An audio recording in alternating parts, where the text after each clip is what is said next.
So a priest, a rabbi, and a giraffe walk into a bar. So this guy walks up to the Which widow way did he go? at her husband's funeral. So we just stood there. That's what So she is the said. zebra black with white stripes? Or is he white with black What are you talking stripes? about? Who knows? Come on. Did he just say that? Favorite Walk into a bubble. bar. Oh You my. don't think that's funny? What are you, some kind of comedian? Why, yes. Yes, I am.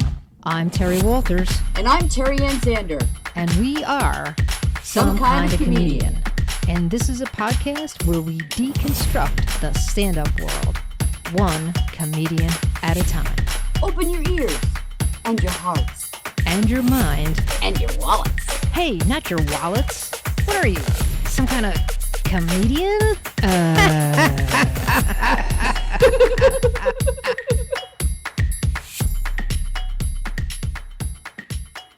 Hey, Terri Ann, how's it going? Just fine, Terry. Yeah, it's raining like a mofo down here in South Jersey. Really? Yeah. Really? That hasn't come here yet. We Yeah. we have the triangulation occurring today. The triangulation. Yeah, I'm afraid that people are going to hear the rain. Hey, what do you think? You know, I think every time it rains, I think about the bad rap that New Jersey drivers get. Do you have any opinion on that, one way or the other? Drivers get, you know, Yeah. mean like our Like New Jer- ability to handle a circle or excessive speeds on the turnpike or Yeah, all of that. Well, now circles. You know, a lot of people don't even know what the hell circles are. oh yeah, they do. Rotary. Not a lot of people. New Jersey people who are native to the New Jersey area know what a circle is, but Yeah, other people well- are confused. If you're from the villages in Florida, you know what a rotary is, or New England even. They're very popular. A So, rotary, yeah, like a rotary phone, which like is a like rotary dial phone. Yeah, that's like foreign too. well, it is these days. Yeah, yeah. I remember seeing one in my grandmother's house, though, growing up. Me too. Yeah. Yeah, I don't think a lot of kids these days know what that's about. But yeah, I think you know, every time I'm on the Parkway, you know, in New Jersey, the Parkway is one of the main arteries that go north and south in the great state of New Jersey. I just find people are just less and less paying attention to what's going on the road. I mean, do you find that? Oh, yeah. Well, I haven't been out on the road much since this whole thing happened. And Yeah. as a matter of fact, we all got discounts on our auto insurance, but because we're driving less. But I don't know. I think I prefer the turnpike because they have that whole express area. Yeah. And they have the regular. So I just let my foot do all the talking for me when it comes to the turnpike. You have a talking foot, eh? Yes, I do. Yes, I do. well- And it says fast. Go very fast. I think that you should incorporate that into your act somehow. Your talking foot. My talking. At least it's not clubbed. Anyway, okay. All right. Well, we'll stop there, and I'm going to step back into the control room and turn it over to you and our guest. You can introduce and rock and roll, baby. All right. Thank you, Terry. And welcome to the inaugural edition of Some Kind of Comedian. I have to tell you, it's going to be very difficult to contain my excitement. I want to bring forth my first guest, and I know she's going to be very honored. I met this gal doing comedy a couple years ago, and you know what I like about her? She's real. She's like a normal person. Like, you can have a genuine conversation with her. She is a math teacher. Not a big fan of math myself, but I am a big fan of hers. She's been teaching math for 32 years in Bergen County, which is quite a challenge. And somewhere along the way, not long ago, she decided to pursue comedy. And she's been at every damn club in the city, from Gotham to Broadway to Greenwich to Dangerfields to West Side to Caroline. She's been everywhere. She's the go-to girl at her school when they do these holiday and variety shows. And more recently, she started doing murder mysteries. So to her very, very impressive resume or curriculum vitae, she's a comedian, an actor, a writer, producer. If you could all give some kind of comedian warm welcome to Janet Regensburg. Janet. Wow, thanks so much, Terri Ann. That was awesome. Right? I appreciate it, and I'm so honored to be here today. This is going to be a lot of fun. Yeah, welcome. I was talking up top with Terry about the triangulation of the state. We've got Hudson County in the house. We've got Cape May in South Jersey, and I'm all the way out in Western Jersey. So literally, we've made like this funky triangle, and we've got all of our audience stuck in the center of all of it. Oh, listen, the epicenter of the triangle. Yeah, there you go. There you go.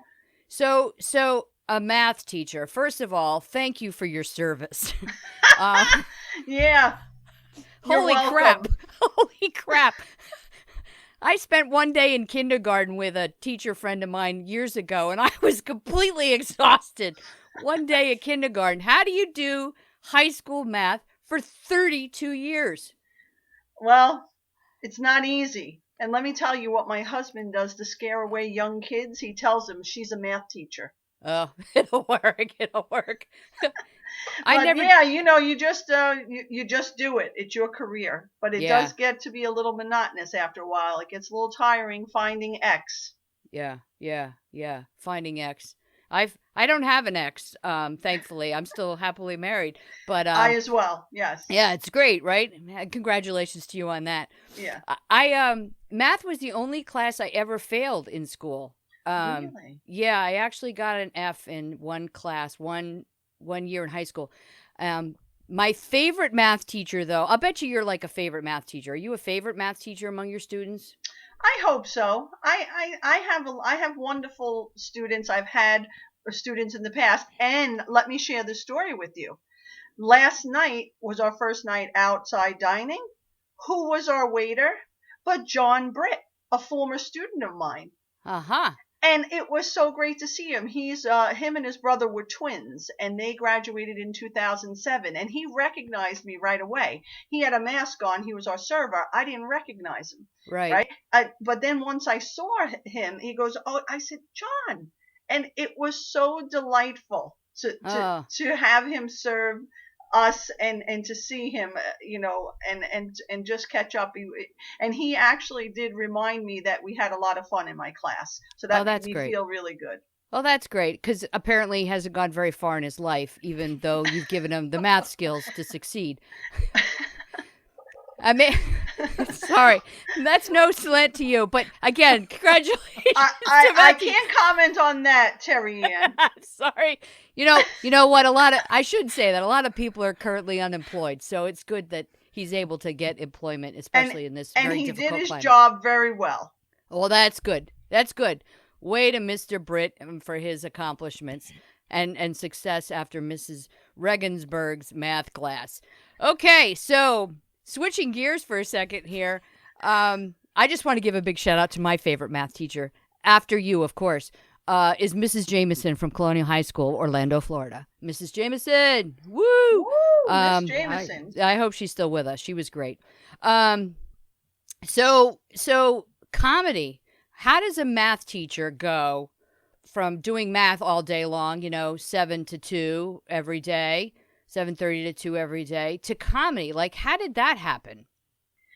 Well, I always enjoyed comedy. I grew up in a very funny household. My father, was a clown, and he was in show business, and we grew up with all those shows, so we always had a lot of fun. And when I got into teaching, I'm a people person, and I like to find funny in everybody. And let me tell you, kids will make you laugh. And they're spontaneous with the things that they do. And, and I'm in an atmosphere of like funny things happen. And, I belong to a faculty. I'm a part of a faculty that's very funny, and we are like a family. And we like to, find funniness in the absurdity of our work. Oh, yeah. Well, I imagine there's a lot of material there. I was a class clown, too. I don't know if you were the class clown. Well, I'll give you a little story about that. I was nominated for class wit. Okay. I lost it to the most popular girl. I don't even remember her name, but my friend got class clown, right? Ah. And I didn't think she was as funny as me. Bitch. I would have been voted class dimwit, but... In my earlier youth, I think I was voted. I got the drama award because I played Franny in The Many Loves of Dobie Gillis. I don't even know. I had one line. But I got the drama award in 7th grade or 8th grade. And then in high school, I kind of, became the class clown because I had to cover up the fact that I wasn't that bright. So that's the route I kind of traveled. But that's, it's not about you, it's about me. So let's. But Terri, and I can see you really do well with the drama and the acting. Like you really have that in you. That's awesome. Yeah. Yeah, well, it's kind of fun. It's an outcropping, right? So speaking of drama, right? We, I don't know. Would you say that we're kind of acting when we do comedy? What is your take on that? I'm curious what your perception is of that. Oh, that's a great question. I think there are times where we have to act out what we're doing, and I think it makes it fun for the audience. But I'm only in comedy 6 years. I'm learning more about developing myself and act out more. Mm-hmm. I've seen some comedians who really do a great job of acting. You're one of them. You really can do that, and I think I'm still learning to kind of allow myself to do that. I think because I'm a teacher and I'm that mathematical mind, I tend to try not venture outside the box. And I think that's something I need to develop. I need to be able to loosen up. And you've told that to me, and I've gotten that positive feedback. I need to just be a little looser. Right. Well, I don't know. Some people, we talk about personas, right? Comedy brings out personas, and we're trying to, I don't know, want to say exaggerate our personas, but that brings us to life and brings out more of the funny, right? Because we can use our bodies, we can use our facial expressions to embellish the story, right? But and it is kind of acting. I don't know. Do you go through any? I'm curious.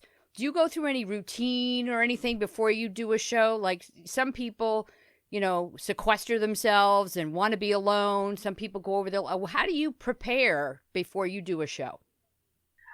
Well, when I was working, during the school year, and let's say I had a show on a Friday night and I taught all day, I would have to come home and I like to meditate. So I definitely get into like a meditation for 30 minutes, right? Is that otherwise known as a nap? It's like a nap. Yeah, it's a nap. It's kind of a fancy way of saying I take a nap. All right. I just wanted to be clear because.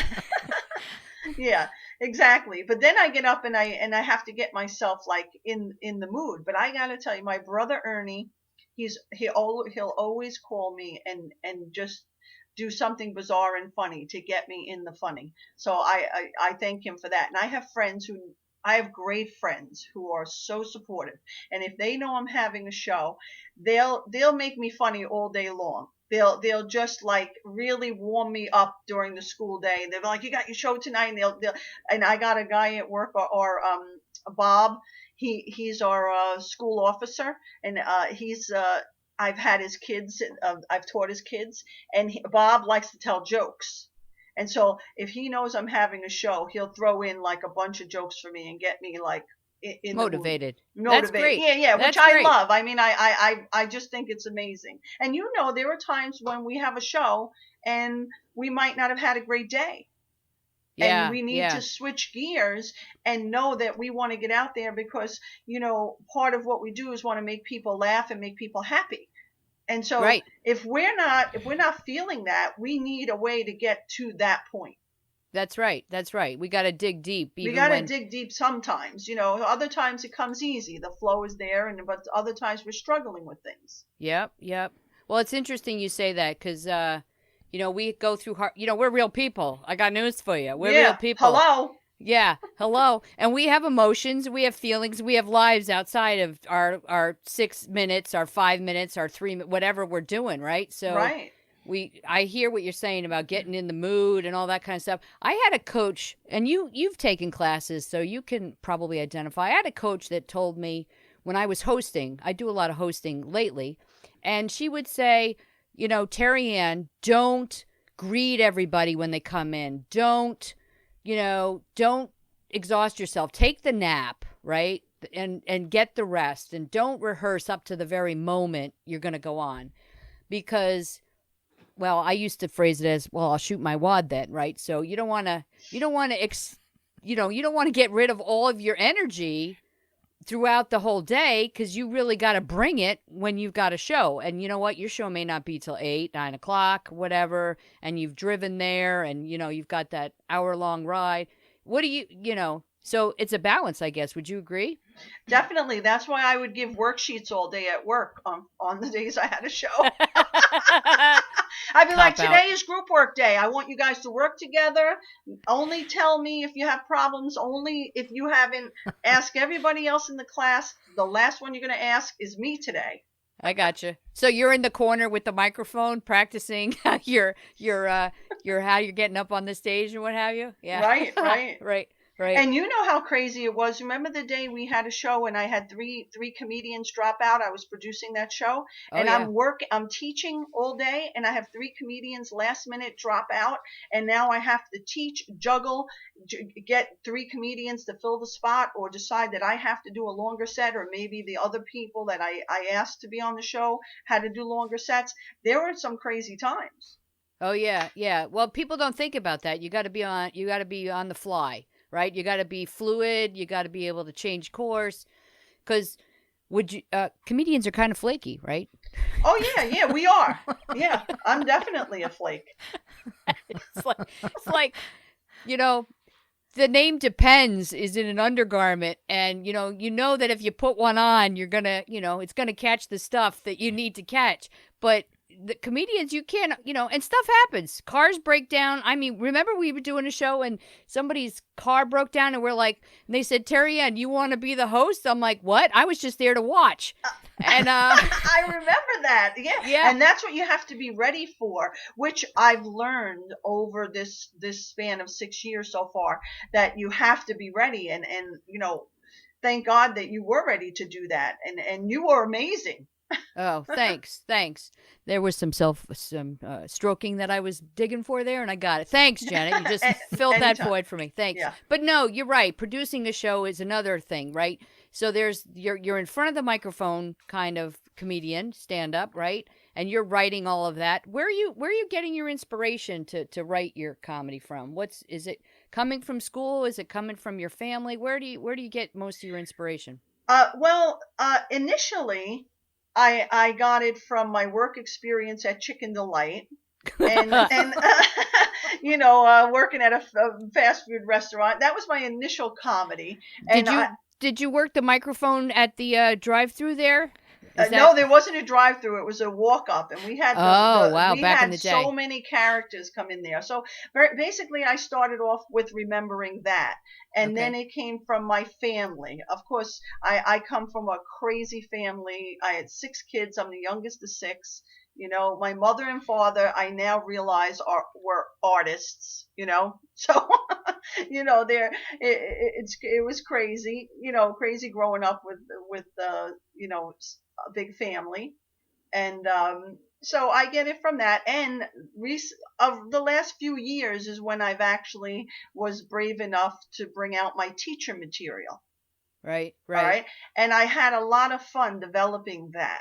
Right. And I feel like the audience likes it. Oh, yeah. Especially when I've done a teacher show, when I have old teachers in the audience, they actually feel like, and some of them have said this to me, that I say things that they wish they could say.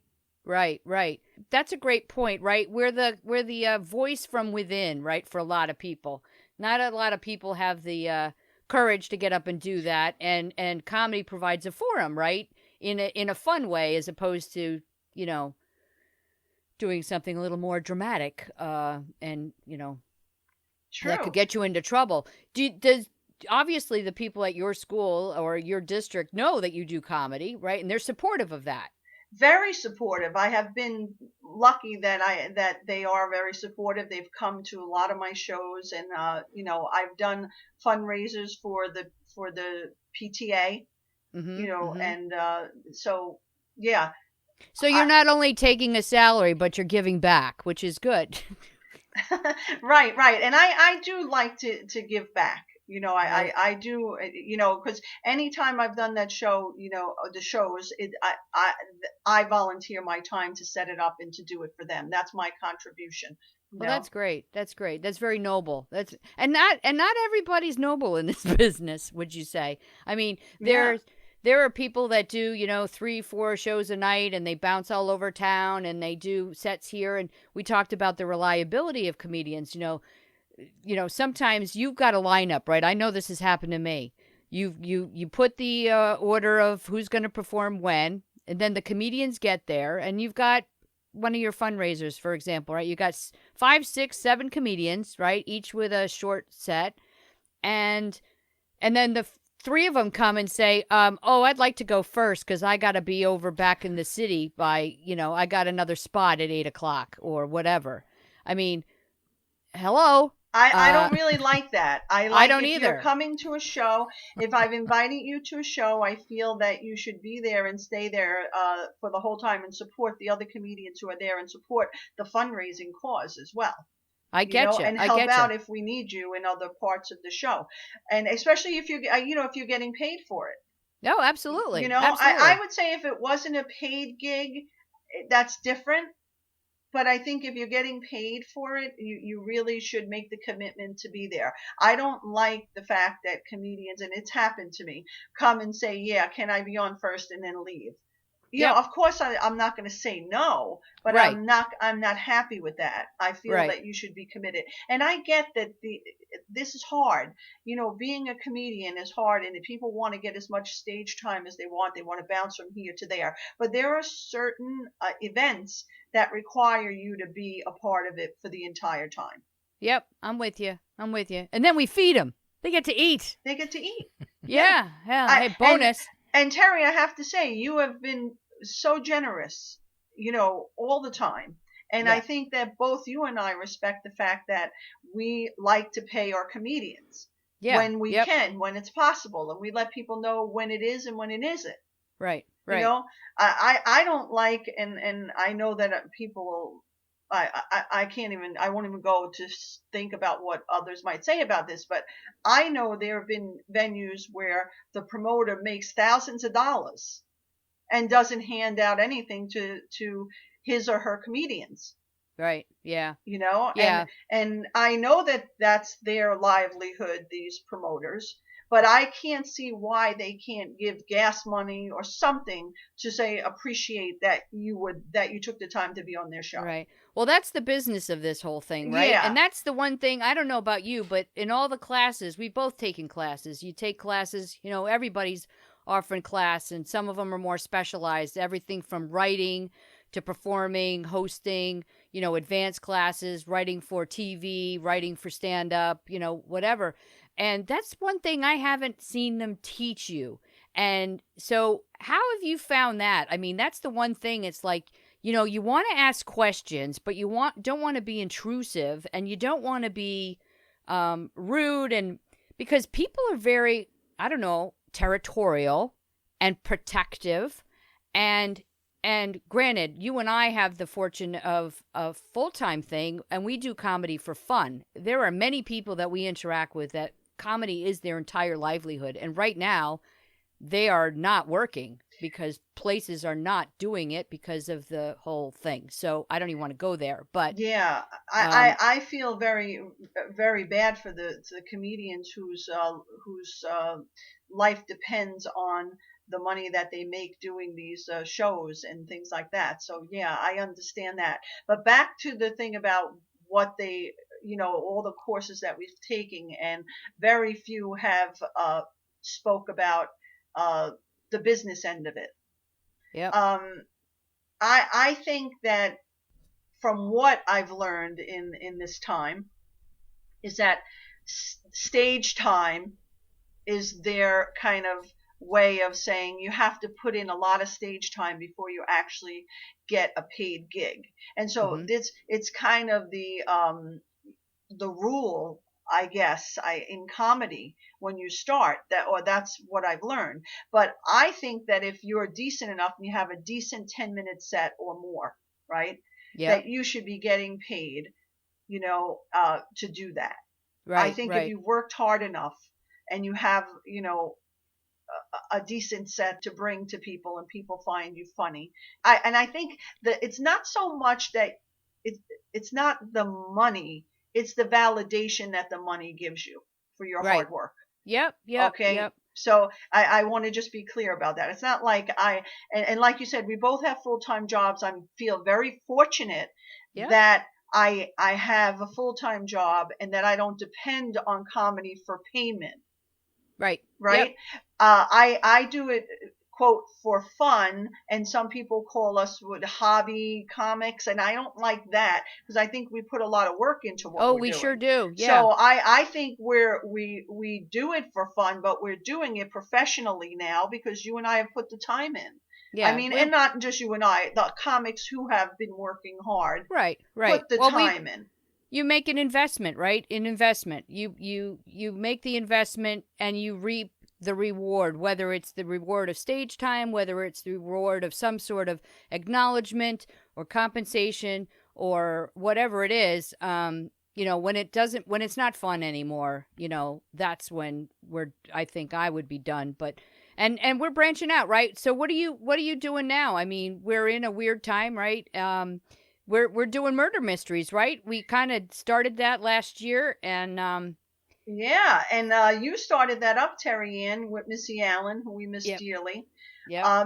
And I appreciate you bringing me in on it. I really, have enjoyed it, and it's interesting that was a part of my life that I wanted to explore, the writing and the script writing. And so you happened to bring that up at a time that I was ready for it. And I really appreciate the opportunity to be a part of that. Yeah. It's funny. You mentioned a very key word, timing. Mm-hmm. Timing. We're not spring chickens anymore. You and I, we are the same age. And, it's like, hey, why are we doing this now? Why couldn't we have done this when we were younger and whatever? Yeah, why are we clucking now? I don't know, but I got to tell you, I was a Wendy's girl, not a Chicken Delight girl, but I worked the drive-through in Ledgewood back in so you were on the mic. Oh, I was on the mic. And you know what gets me confused? I read at my church still. And so every time I get up to the mic at church, I have to I pause for just a second before I open my mouth. Because especially if I did a gig the night before, I'm like, all right, you got to remember, you got to know your audience. So, sorry, Very I digress. good. You're in church. You got to watch. I don't know. Anyway, yeah, right. Funny comes all over the place. And who said church isn't funny? But that's for another subject. But yeah. I wanted to, the murder mysteries, we are having a lot of fun. And I think that's expanded our toolbox, right? Now we are doing more writing. We're taking a premise and we're expanding it and we're using common characters. We're getting ready, right, Jen? I'll tell them, everybody, we're getting ready for our fall events. Yes. We're doing some stuff. We're doing the Friends murder mystery. Yeah. Yeah. Who killed? And we're not even telling you who died because that would be spoiling it. But we're doing that in the fall. But how you doing? How you doing? We were on a break. Speaking of which, I think we need to kind of wrap this up. Is there anything that you want to share in last words other than you've had a good time and where people can reach you? Well, yeah, you can get me on Facebook. Use my full name, Janet Regensburg. And that's Regensburg. Yes. And I wrote down my Twitter handle. Oh yeah, I you can't did. remember You're on Instagram at Janet Regs. Which Janet Regs. Yep. Yeah, thanks for abbreviating that because that last name's a doozy. It's a doozy. And on Twitter at JRegs. At Twitter at JRegs. And Janet Regensburg.